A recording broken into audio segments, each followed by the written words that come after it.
In Ezekiel 37, he said, the hand of the Lord was upon me, and he carried me to a valley of dry bones. And he said, truly the bones were dry. That's what man we call hopelessness of the highest order. The guy used his brain, he studied the bones, and he saw that these were not just dry, they were really dry. You know, when a man dies, that's hopeless enough. But when he decays, and then he becomes dry, and the bones are detached, that one, there's no context to qualify it. But God said there is an ancient technology. He says, speak to the bones. So long as you can talk, there is hope.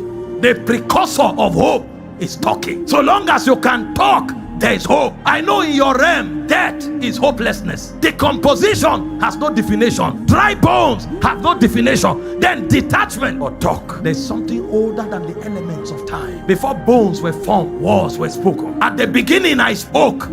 Nothing is older than words. Speak. And the guy said, I prophesy as commanded. Suddenly the winds began to move. That means if the wind move, talk. And if the wind don't move, talk.